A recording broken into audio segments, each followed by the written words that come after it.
Kuatkan tekad, kuatkan hati, negeri ini memanggilmu kawan. Belajar bergerak berbagi untuk Ibu-ibu CGP yang berbahagia, Bapak Ibu guru, peserta diseminasi yang berbahagia pula. Terima kasih sudah berkenan hadir di ruangan ini untuk bersama CGP kita yang hebat, Ibu Andra Nita dan Ibu Ana Martiani dalam rangka diseminasi untuk pembelajaran budaya positif. Kita ikuti bersama diseminasi ini untuk kebaikan, perkembangan, kemajuan sekolah kita. Dengan semangat CGP ini tergerak, bergerak, dan menggerakkan. Selamat melaksanakan diseminasi. Terima kasih atas perhatiannya. Assalamualaikum warahmatullahi wabarakatuh.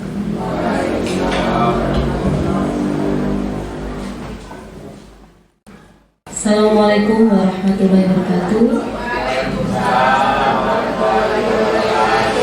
Yang terhormat Bapak Kepala Sekolah Bapak Dr. Andes Sri Mulati MPD, yang saya hormati Bapak Ibu Guru SMP Negeri 2 Karanganyar, izinkan saya hari ini untuk memberikan diseminasi penerapan budaya positif untuk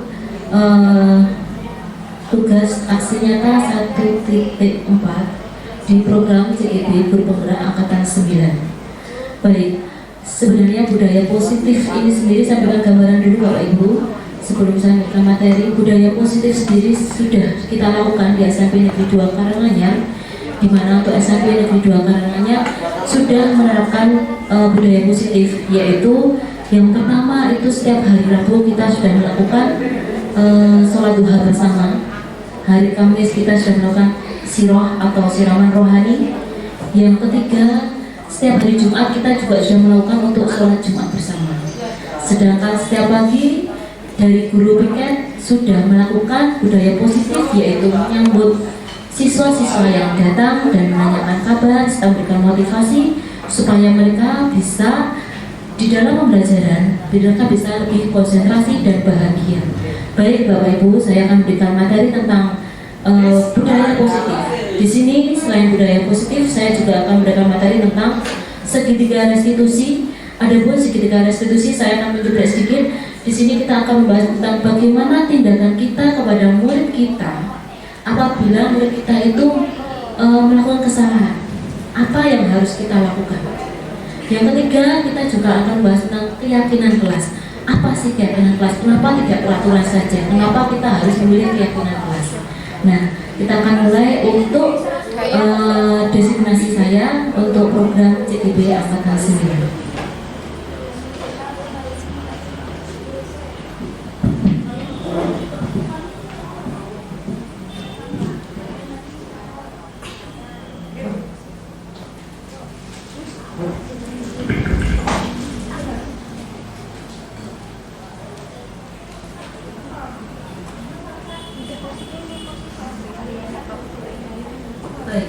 Untuk budaya positif sendiri itu kita berawal dengan pembelajaran dengan paradigma baru, di mana pembelajaran dengan paradigma baru merupakan pembelajaran yang sekarang berpihak kepada murid, yang berprinsip dengan berdiferensiasi sehingga peserta didik belajar sesuai dengan kebutuhan dan teori psikologis modern dan terwujudnya profil pelajar Pancasila.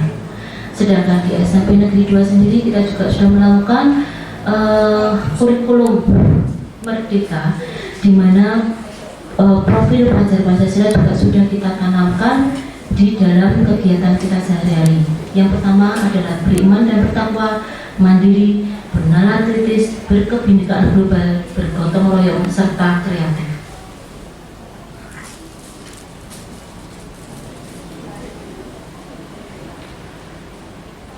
Konsep inti budaya positif terbagi menjadi 6, yaitu perubahan paradigma, belajar, disiplin positif, kebutuhan dasar manusia, posisi kontrol seorang guru, keyakinan kelas, dan juga segitiga restitusi.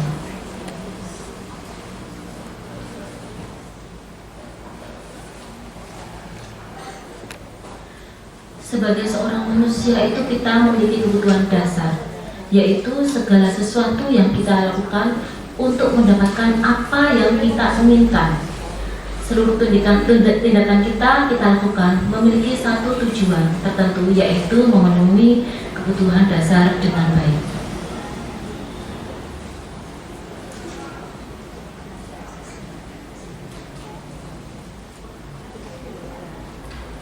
Dari kebutuhan 5 kebutuhan dasar manusia, yang pertama tentunya kita akan punya kebutuhan yaitu bertahan hidup. Bagaimana kita akan pertahankan hidup kita ini, apa yang harus kita lakukan? Nah, kasih sayang atau rasa diterima di setiap tempat. Misalnya kita bekerja di sekolah ini, di institusi ini, kita membutuhkan kasih sayang pertama dari bapak kepala sekolah kita, teman-teman kita, rekan-rekan kita, dan juga anak-anak kita yang kita didik. Penguasaan dan kesenangan. Nah, setiap orang itu mempunyai kebutuhan dasar yaitu kesenangan. Apa yang harus kita lakukan dengan kesenangan tersebut? Dan juga kita memiliki kebutuhan dasar sebagai adalah kebebasan.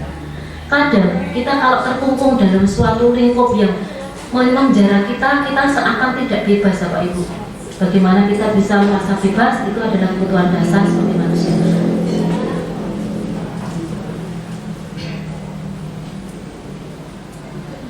Seorang manusia itu mempunyai motivasi perilaku manusia. Yang pertama, motivasi intrinsik, yaitu untuk menjadi orang yang mereka inginkan dan menghargai diri sendiri dengan nilai yang mereka percaya. Yang kedua, motivasi ekstrinsik, yaitu menghindari hukuman atau ketidaknyamanan, serta untuk mendapatkan penghargaan dan imbalan.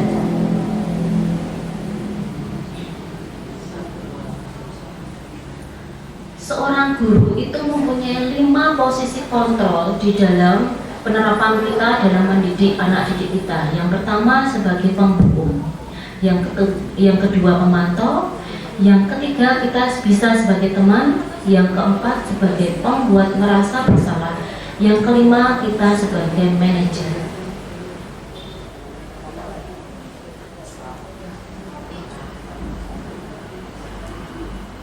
Di sini ada miskonsepsi tentang teori kontrol, yaitu ilmu guru mengontrol murid. Yang pertama adalah ilusi bahwa semua penguatan positif memiliki manfaat dan efektif. Jadi kalau kita memberikan penanaman positif atau aura positif kepada murid, tentunya murid kita akan memberikan feedback yang sama. Ilusi bahwa orang dewasa berhak untuk memaksa. Kita juga bisa memaksakan murid istilahnya untuk mendapatkan peraturan-peraturan yang ada. Ilusi bahwa membuat rasa bersalah dan kritik mampu menguatkan karakter. Bagaimana kita bisa mengakomodir rasa bersalah anak itu menjadi penguat karakter mereka dan tidak akan mereka ulangi lagi.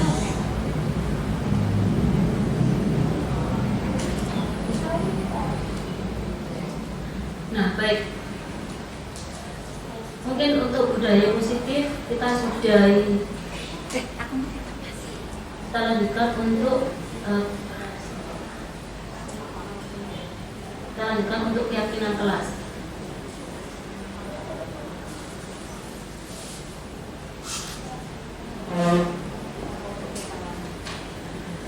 Keyakinan kelas.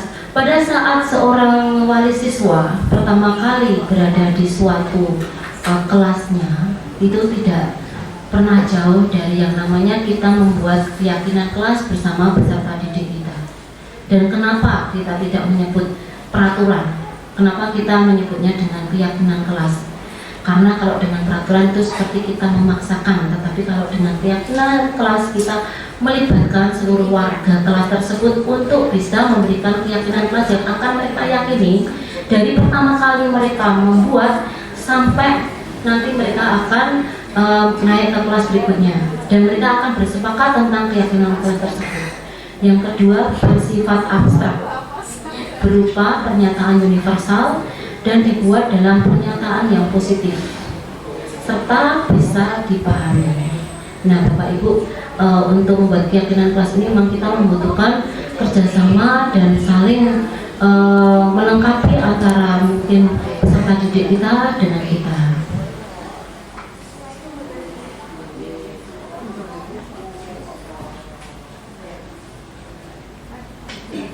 segitiga restitusi.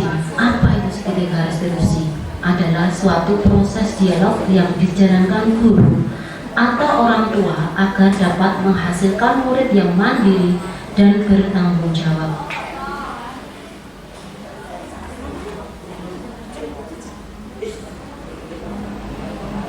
Baik, sebagai seorang guru, kita bisa menyontoh dari guru BK, di mana pada saat anak melakukan kesalahan kita tidak bisa langsung mengejas mereka salah, tapi kita bisa melakukan segitiga restitusi. Yang pertama, menstabilkan identitas.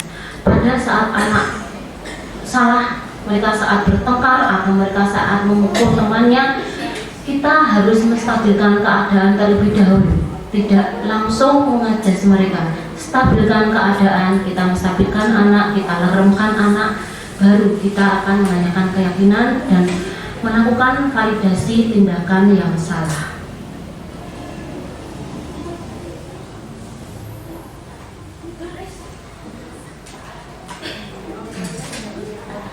Baik, untuk menstabilkan anak itu ada contohnya. Kemarin pada saat itu saya kebetulan anak saya di kelas 8E itu ada yang tidak melakukan piket dan malah makan di kantinnya Bapak Bupati. Pada saat itu saya bertanya kepada anak tersebut, tidak langsung memarahi, saya bertanya dengan hati, dengan menanyakan kabarnya. Nah, dengan menstabilkan dulu keadaan anak tersebut, baru kita akan menggali apa alasan anak tersebut tidak melakukan piket, dan saat itu kita akan menggali apakah anak tersebut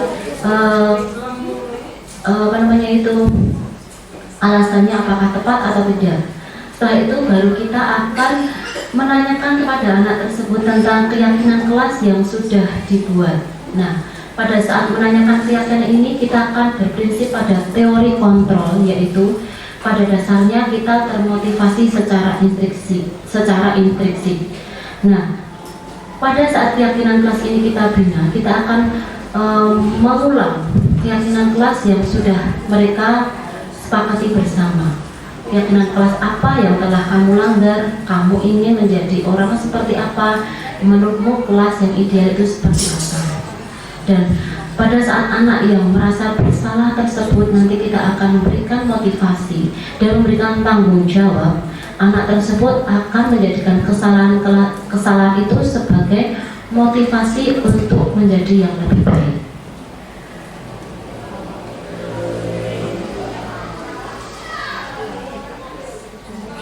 Baik, kita sudah sampai ke penutup, yaitu tentang penerapan budaya positif bagi guru merupakan suatu keharusan seorang guru hendaknya selalu merefleksikan posisi kontrol pada dirinya sehingga dapat mewujudkan budaya positif yang menciptakan murid yang berkarakter baik, mandiri, dan bertanggung jawab sesuai dengan profil belajar Pancasila. Terima kasih saya ucapkan atas perhatian dari Bapak dan Ibu Guru. Assalamualaikum warahmatullahi wabarakatuh. Assalamualaikum Mbak Zahra. Mbak Zahra, hari ini Mbak Zahra sehat? Alhamdulillah sehat. Oke Mbak Zahra, Mbak Zahra kira-kira tahu nggak kenapa Mbak Zahra itu Anda panggil ke sini? Jadi gini Mbak Zahra, bila kamu kesalahan itu nggak apa-apa ya. Yang Mbak Zahra harus tahu, kira-kira ada apa ya kenapa Mbak Anda panggil ke sini? Oke, baik Mbak Zahra. Tadi ada pelajarannya Pak Istijab? Ada. Nah, tadi Bu Andra bertemu dengan Pak Istijab. Pak Istijab bilang kalau Mbak Zahra hari ini sudah 3 kali izin baik, betul? Apakah Mbak Zahra sakit? Tidak. Jadi, kenapa Mbak Zahra sakit?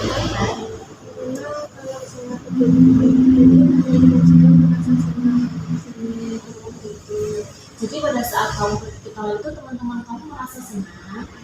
Jadi kamu merasa ingin beritahu terus ya. Oke, kalau pada saat jam pelajaran terus kamu sering izin ke toilet, kira-kira bagaimana? Sesuai dengan keyakinan kelas nggak? Enggak. Jadi keyakinan kelas yang kamu yakini apa?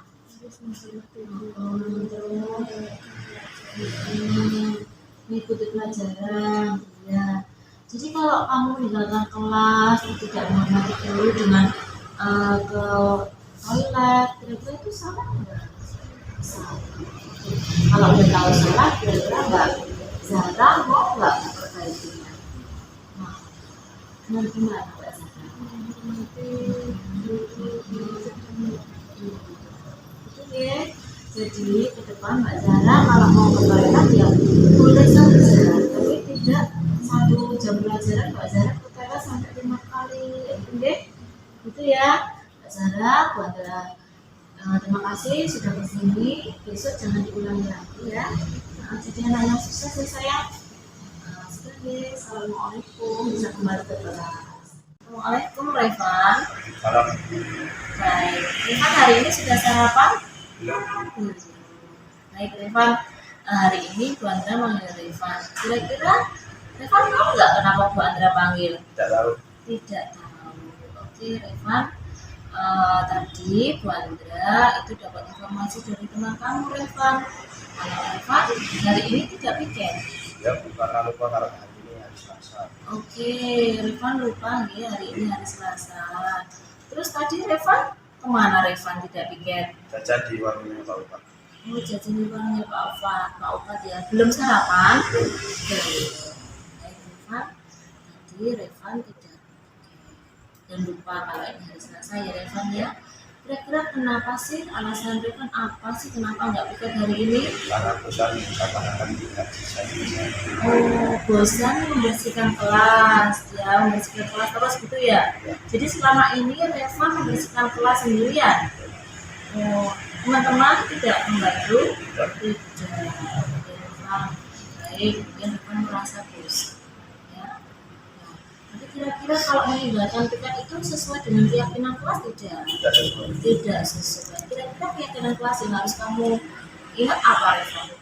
Harus mengajarkan kita. Harus mengerjakan piket. Berarti Revan gimana? Tidak mengajarkan. Iya, berarti apa?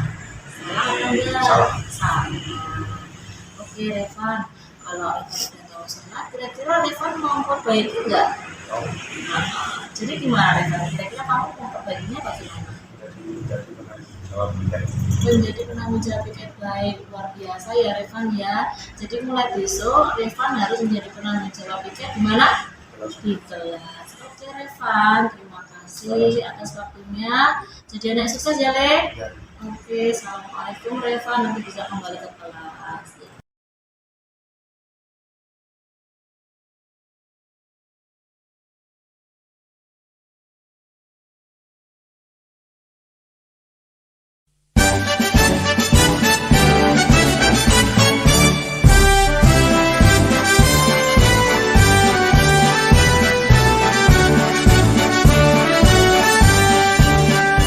Bulatkan tekad, kuatkan hati. Negeri ini memanggilmu kawan. Belajar bergerak berbagi untuk negeri.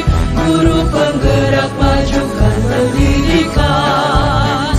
Guru penggerak menghamba pada murid. Kreatif rancang pembelajaran. Hargai potensi, tingkatkan prestasi. Lahirkan profil pelajar Pancasila. Belajar bergerak berbagi untuk negeri. Kita menjalin kolaborasi. Belajar bergerak berbagi untuk negeri. Demi bakti pada